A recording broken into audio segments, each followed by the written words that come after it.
She thought the evening was over before it started, that the chair across from her would stay empty and prove what she'd quietly feared, that maybe she was meant to face the world alone.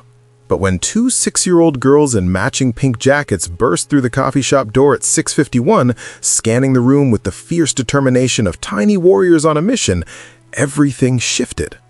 They weren't supposed to be there. Their father had no idea they'd left the house, and what they were about to say would transform a disappointing blind date into the most unexpected beginning either she or the man she'd never met could have imagined. Before we continue, where in the world are you watching from? Drop a comment below because we love knowing how far these stories travel. And hit that subscribe button because what happens next will remind you that the best love stories never start the way you expect them to. Chioma Okafor checked her phone. 6:47, 17 minutes late. She sat alone at the corner table of Riverside Coffee House in downtown Seattle, her dark fingers wrapped around a white ceramic mug of peppermint tea that had cooled to room temperature.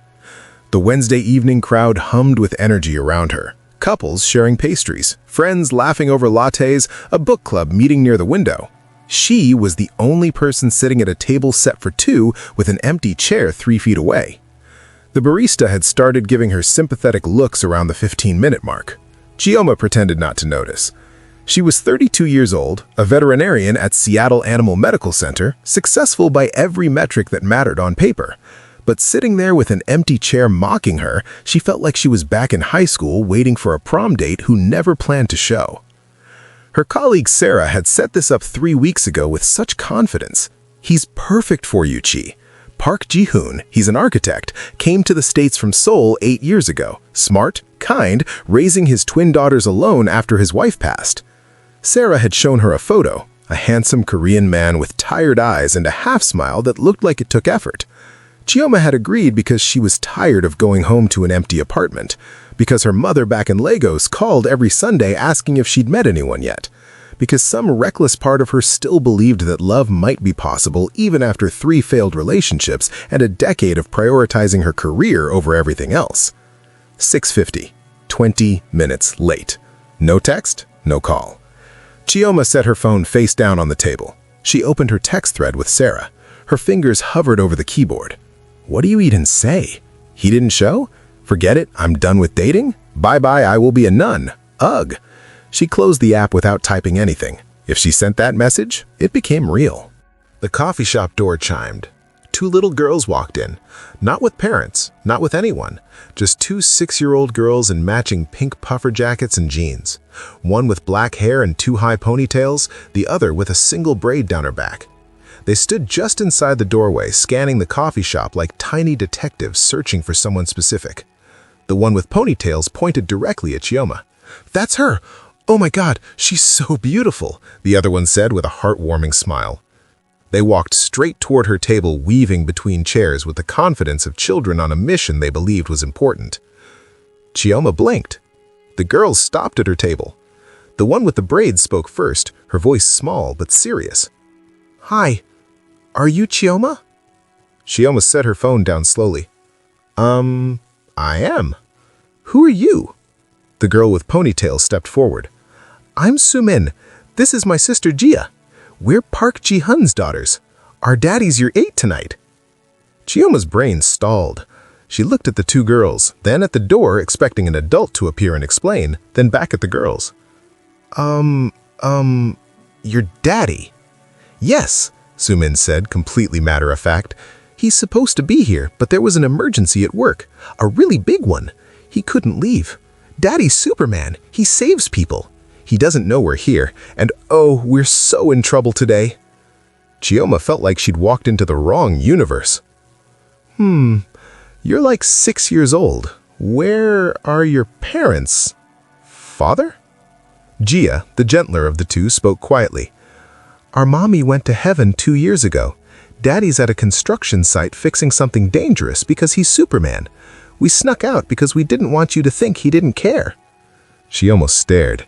The coffee shop noise faded into background static. These 2 children, these impossibly brave or impossibly foolish little girls, had somehow left their house in the dark to find her because their father was late to a date. She didn't know whether to be horrified or moved. She felt both. "Sit down," Chioma said, gesturing to the empty chairs. "Does anyone know you're here?" Sumin and Jia climbed into the chairs across from her. Yes, Mrs. Park knows," Sumin admitted. "She's our babysitter. She's not happy, but she let us come because we told her it was important." Jia nodded earnestly. "We promised we'd go straight there and straight back. And we brought emergency money, so we're ready for anything." She pulled a crumpled $10 bill from her jacket pocket. "In case we needed to take the bus. But we walked. It's only 4 blocks. It's so easy, like eating a piece of cake." Chioma rubbed her temples, trying to process this.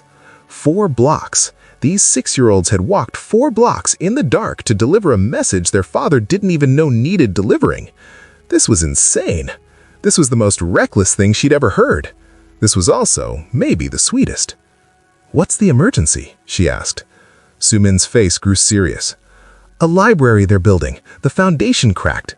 Daddy said it could collapse. He's the head Superman engineer. He has to make sure nobody gets hurt." Oh, poor Daddy. He was so excited about tonight. He put a smiley face on the calendar. He practiced what he was going to say like 12 times in the bathroom mirror. We caught him saying, "Hello, how are you doing?" 1,000 times. Jia leaned forward, her dark eyes earnest and shining. "He's a really good daddy. Do you know Daddy braids our hair, even though it takes him forever? And he watches YouTube videos to learn how? Surprised? He also makes us kimchi pancakes shaped like hearts every Sunday. Wait for the shocker. Daddy sings us the songs Mommy used to before bed." Sumin jumped in without hesitation. "But he's sad a lot. He tries to hide it, but we hear him crying sometimes late at night when he looks at Mommy's pictures." Jia's voice dropped to almost a whisper. "He hasn't been on a date since Mommy died. This was his first time. We didn't want him to mess it up because of work." Chioma felt her throat tighten. She looked at these 2 little girls who loved their father so fiercely they'd risked getting in trouble just to protect his chance at happiness. Around them, the coffee shop continued its hum of normalcy, but at this table, something profound and fragile hung in the air, waiting to see what she would do next. "So, your daddy doesn't really know you're here?" Chioma asked. They shook their heads in unison. "He's going to be so mad," Jia whispered. "Probably," Chioma agreed, "but maybe also proud." She pulled out her phone and asked without thinking, "What's your dad's number?" Sumin rattled it off from memory without hesitation. Chioma dialed. It rang 4 times before a man's voice answered, rushed and distracted with noise in the background, men shouting, machinery beeping. "Hello? This is Park Ji-hoon." There was an edge of stress in his voice that told her he was barely holding everything together. "Mr. Park, this is Chioma Okafor. We were supposed to meet tonight." Silence, then a sharp intake of breath like he'd been punched. "Oh God, oh no, I am so sorry. I meant to call, but everything happened so fast and my phone died and I had to borrow someone's and I didn't have your number memorized and..." He stopped, the words piling up like a traffic accident in his mouth. "I'm so sorry. You must think I'm the worst person alive." Chioma looked at the 2 girls watching her with identical hopeful expressions that made her heart squeeze. "I don't think that," she said. "Your daughters are sitting across from me right now explaining why you couldn't make it." Another silence, longer this time, and she heard him say something sharp in Korean to someone nearby. "My daughters?" "Yes. They walked here to make sure I knew you didn't stand me up." His voice when he spoke again was tight with panic that bordered on terror. "They what? They walked? By themselves? In the dark?" Chioma heard him barking orders to someone in the background, his voice rising. Then his attention returned. "I'm coming. Tell them not to move. I'm leaving right now." Chioma interrupted him before he could spiral further. "How far away are you?" "The construction site is 25 minutes, maybe 30 with traffic." Chioma glanced at Sumin and Jia, who were listening to every word with wide eyes. "They're safe. I'm with them. How much longer until your emergency is handled?" He hesitated, and she could hear the war happening in his head. "Another hour, maybe 2. We're reinforcing the foundation. If I leave now, someone could get hurt. The building could come down." She understood that calculation. She'd made it 100 times at the animal hospital. Leave in the middle of surgery and the patient dies. Stay and disappoint the people waiting for you. Here's what we're gonna do, Chioma said, making the decision before she could second-guess herself. I'm gonna stay with your daughters. We're gonna order some hot chocolate, and when you're finished saving people's lives, you're gonna text me the address and we're gonna bring you dinner. Deal? Another pause, and she heard something in his breathing shift. You don't have to do that. You don't owe me anything after I know, Chioma said, cutting him off. But your daughters walked 4 blocks in the dark because they believe you deserve a second chance. I think they might be right. She heard him exhale, a sound somewhere between relief and disbelief, like he couldn't quite process that this was happening. Okay, he said quietly, his voice rough with emotion he was trying to control. Okay, thank you.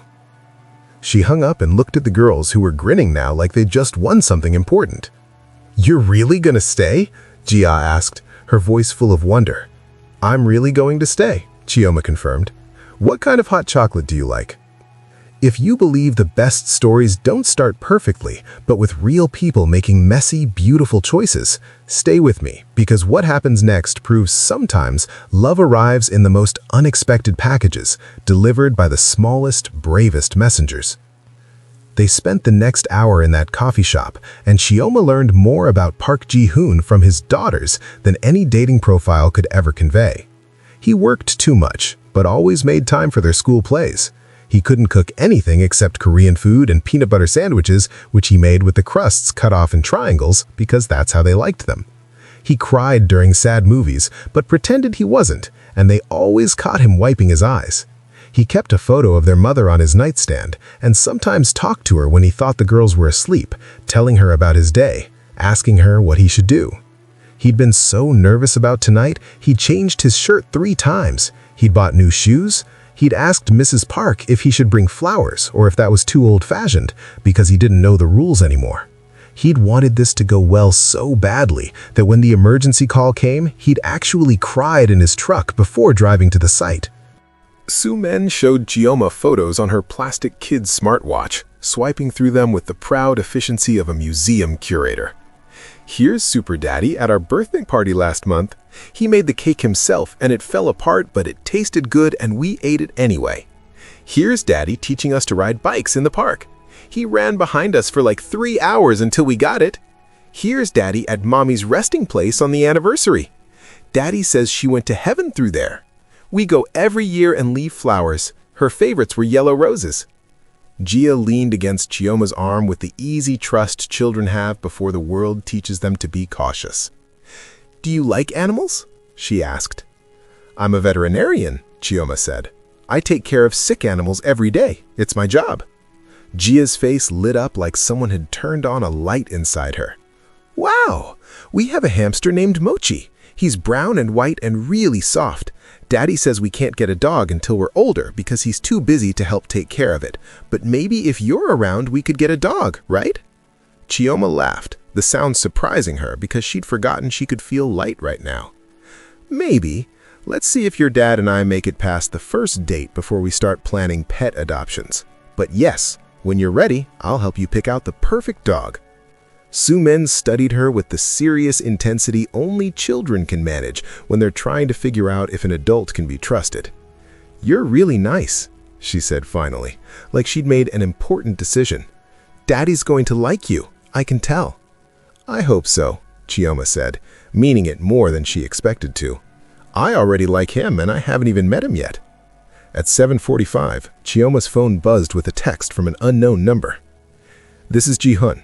Foundation is stable. We're wrapping up. I'm at Brennan construction site, 4th and Marion. Please tell me my daughters didn't give you too much trouble. Also, I'm sorry again. I know I keep saying it, but I really am. Chioma smiled as she typed back. Your daughters are wonderful. We're bringing dinner. What do you like to eat? The response came fast. Right now, I'd eat cardboard. I'm so hungry. But honestly, anything. I'm not picky, just grateful. Chioma stood and held out her hands. All right, girls, let's go feed your dad. They stopped at a Nigerian restaurant 3 blocks away, a small place Chioma had been going to since she moved to Seattle 5 years ago. She ordered jollof rice, pepper soup, fried plantains, and grilled chicken. The girls watched wide-eyed as the chef packed everything into containers that smelled like spices and comfort. What is all this? Sumin asked, her nose wrinkling as she tried to identify the unfamiliar scents. Nigerian food, Chioma explained. Have you ever tried it? They shook their heads in unison. You're about to, she said. And if your dad and I make it past the first date before we start planning pet adoptions, you're going to be eating a lot of Nigerian food in your future. The construction site was organized chaos under harsh floodlights when they arrived just after 8. Men in hard hats shouted instructions back and forth, machinery beeped warning signals, concrete dust hung in the air, making everything look slightly unreal. Chioma spotted him immediately, even though she'd only seen one photo. Park Ji-hun stood near a massive steel beam, blueprints spread across a makeshift table made of sawhorses and plywood, pointing at something and speaking rapid Korean to 2 other men who nodded and took notes. Even covered in dust and exhaustion, even with his hair sticking up at odd angles and his shirt untucked and streaked with dirt, he was handsome in that specific way. Tired good men are handsome when they're trying to hold the world together with their bare hands. He looked up from the blueprints, saw them standing there 20 feet away, froze completely. The girls ran to him, breaking the spell. "Daddy!" He caught them, one in each arm, and Chioma saw his face crumble for just a second before he pulled himself together and became apparent again. He knelt down to their level. You two are in so much trouble," he said, but there was no real anger in it, just relief and exhaustion, and something that looked like love so big it hurt. "We know," Gia whispered, "but we had to. We couldn't let her think you didn't care." He kissed their foreheads. "I know you did. Thank you." Then he stood slowly and looked at Chioma. For a moment, neither of them spoke, and the construction site noise faded into background static. Up close, he was shorter than she'd expected, maybe 5'9", but he had kind eyes that crinkled at the corners and a nervousness that made him seem human and real instead of smooth and practiced. "I'm sorry," he said finally, the words coming out rough. "This is not how I imagined our first meeting. Not even close. I had a whole plan." Chioma held up the bag of food, the weight of it warm and solid in her hands. "I brought dinner. Do you have somewhere we can sit?" He led them to a construction trailer that smelled like coffee and sawdust and stress.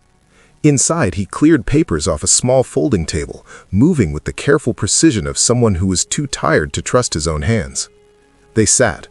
Chioma unpacked the food, and the smell filled the tiny space, driving out the construction smell and replacing it with something that felt like home.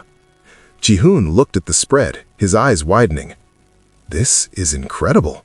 What is it?" "Nigerian food," she said. "Jollof rice, pepper soup, plantains. I didn't know you'd like, so I got a bit of everything."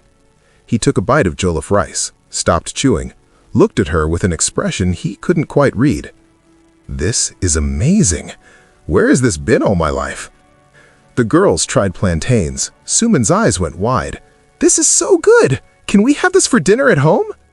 Ji-hun laughed, a real laugh that transformed his tired face into something younger and lighter. "If Chioma's willing to share her recipes, maybe we can work something out."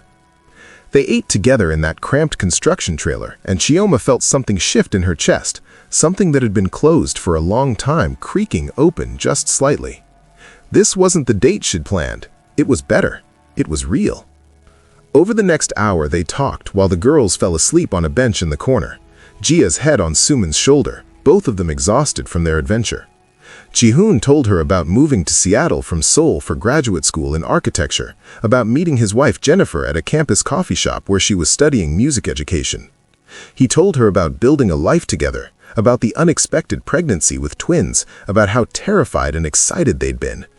He told her about the aneurysm 2 years ago, how it happened so fast there wasn't even time to say goodbye, how he'd been left with 2 4-year-old daughters and no idea how to do any of it alone. He told her about the first time he successfully braided their hair after watching 17 YouTube videos and cried because Jennifer would have been proud. He told her about the hard days when getting out of bed felt impossible, but he did it anyway because they needed him, and that was enough to keep moving forward. Chioma told him about growing up in Lagos as the daughter of a professor and a nurse, about losing her father to malaria when she was 12 and watching her mother work 3 jobs to keep her in school. She told him about coming to America for veterinary school and staying because she'd built a life here, even though part of her still missed home. She told him about the loneliness that comes with success, about wondering if she'd sacrificed too much for her career, about relationships that ended because she couldn't give them the time they needed, or because the men couldn't understand why saving a dog's life mattered as much to her as it did to him. She told him she was scared. Scared of getting hurt. Scared of not being enough. Scared of trying and failing again. "I'm terrified," Ji-hoon admitted, his voice barely above a whisper. "I haven't done this in so long. I don't remember how. I don't even know if I'm allowed to want this." Chioma reached across the table without thinking about it and touched his hand. "Me too. But I think being scared means it matters, means it's real." He looked at their hands touching on the table between empty food containers and construction dust. The girls had fallen asleep on the bench, Jia's head on Sumin's shoulder, both of them exhausted from their adventure. "They really walked 4 blocks to find you," he said, still not quite believing it. Chioma nodded. "They love you. They want you to be happy." His eyes watered. "I don't deserve them." "Yes, you do," Chioma said firmly.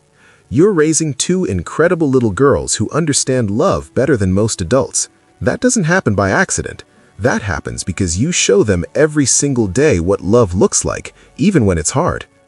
He looked at her, and something passed between them, something unspoken but understood. "Can we try this again? A real date, somewhere that isn't a construction site." Chioma smiled. "I don't know. This one's pretty hard to beat. But yes, let's try." They wanted to exchange numbers but realized they already had each other's phone number. Love was slowly breathing. He carried his sleeping daughters to his truck, their small bodies limp with exhaustion. Before he left, he turned back. "Thank you," he said, "for staying, for not giving up on me before we even met, for seeing past the disaster." She watched him drive away and felt something she hadn't felt in years, something dangerous and fragile and impossibly hopeful.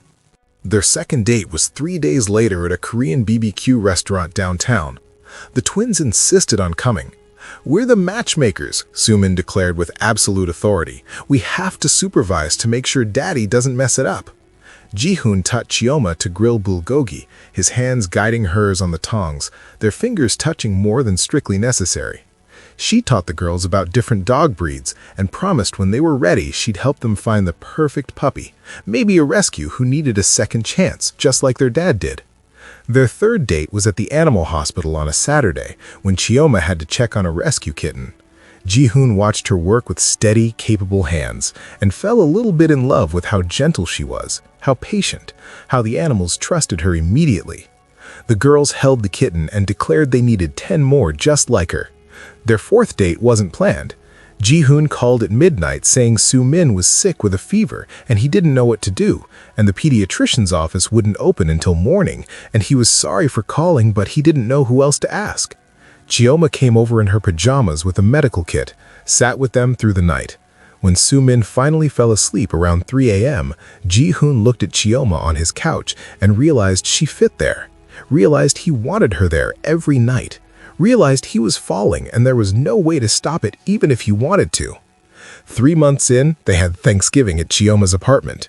She taught the girls to make Nigerian jollof rice, explaining the spices and the technique with the patience of someone who genuinely loved teaching. They taught her a Korean children's song about rabbits in the moon, singing it in rounds until they were all laughing too hard to continue. Ji-hoon's mother video called from Seoul at 8 in the morning her time. She studied Chioma through the screen with the sharp eyes of a mother who'd worried about her son for 2 years. "You make my son smile again," she said in careful English she'd been practicing. "Thank you for that gift." 6 months in, Ji-hoon's late wife's parents visited from Portland. Chioma was nervous, terrified actually, that they would see her as trying to replace their daughter. But Jennifer's mother hugged her tight the moment they met. "Our daughter would want Ji-hoon to be happy," she whispered. "You honor her memory by loving him well. Don't try to replace her, just love them forward." 8 months in, the girls started calling her Auntie Chioma without anyone telling them to. 10 months in, they spent Christmas together. Ji-hoon's mother flying in from Seoul with traditional Korean dishes, Chioma making Nigerian chin-chin cookies. The apartment filled with languages and laughter and the smell of too much food. Soo-min whispered to Jia late that night, "I think Daddy's going to marry her." Jia whispered back, "Yes, yes, I hope so. I really, really hope so." 1 year after that night in the coffee shop, Ji-hoon took Chioma back to the same corner table. It was exactly 6:30. The girls were hiding near the fireplace, barely containing their excitement and definitely not as hidden as they thought they were. Chioma sat down confused and a little worried. "Are we meeting someone?" she asked, looking around. "Why are we back here?" Ji-hoon took her hand and she felt it trembling slightly. 1 year ago, he started, his voice shaking just enough that she knew he was nervous. "I was the worst date in history. I was late, I didn't call, I almost lost you before we even met. I would have lost you if not for 2 very brave little girls who refused to let me mess up the best thing that could have happened to me. But you stayed. You gave me a second chance. You gave us a second chance." He pulled out a ring and Soo-min and Jia burst from their hiding spot, unable to contain themselves any longer. "Say yes! Say yes!" they shouted, bouncing with excitement. Ji-hoon looked at Chioma and his eyes were wet. "I'm not asking you to replace anyone. I'm asking you to make us whole. Will you marry us? Will you be our family?" Chioma was crying, nodding, laughing all at once, unable to form words, so she just kept nodding until Ji-hoon stood and pulled her into his arms. The coffee shop erupted in applause, just like it had that night a year ago when someone else got engaged. But this time, Chioma was the one saying yes. They got married 6 months later, in Ji-hoon's backyard in early June, when the weather was perfect and the roses Jennifer had planted years ago were in full bloom. It was a small ceremony, just close friends and family, the people who mattered most. Chioma wore a dress with Nigerian patterns embroidered into the ivory lace, a fusion of her heritage and her new beginning. The girls wore matching flower girl dresses designed by a Korean-Nigerian designer Ji-hoon had found, half traditional Korean hanbok and half Nigerian print, absolutely perfect and absolutely them. Ji-hoon's vows broke everyone in attendance. "You didn't erase the past," he said, his voice catching. "You gave me permission to have a future. You showed me that loving again doesn't mean forgetting. It means honoring what was by being brave enough to embrace what could be." Chioma's vows were simpler, but no less true. "I came for a blind date. I found a family." During the reception, Soo-min gave a speech. She was 8 now, confident and proud, and completely unafraid of the microphone. "My sister and I walked 4 blocks in the dark to save our daddy's date," she announced to laughter from everyone who knew the story. "And it worked, because now we have a new mom who's the best and teaches us about animals and makes the best food and loves us, and we're the best matchmakers in the whole world." Jia added quietly, but into the microphone so everyone heard, "And we're getting a puppy next month." Chioma promised. The first dance was to a slow song, something old and something new mixed together like everything else in their lives.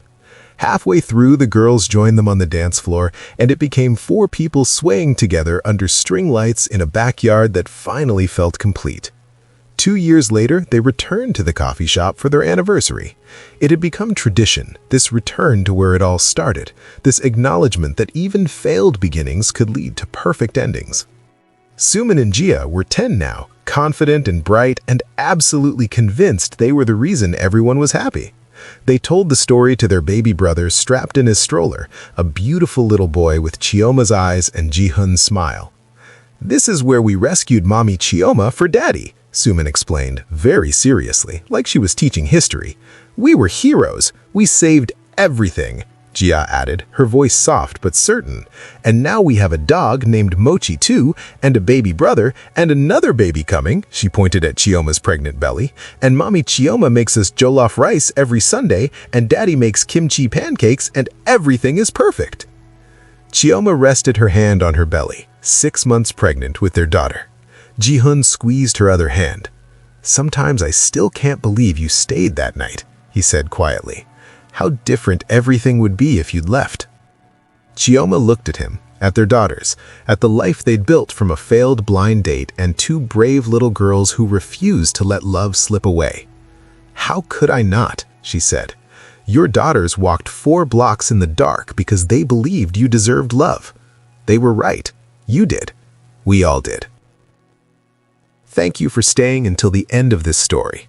If it touched your heart, if it reminded you that the best beginnings often come from the most unexpected moments, that love doesn't always arrive perfectly, but it arrives exactly when it's meant to, click on the next video. There are more stories waiting for you about people who refused to give up on love even when it arrived imperfectly, even when it required courage they didn't know they had. See you there.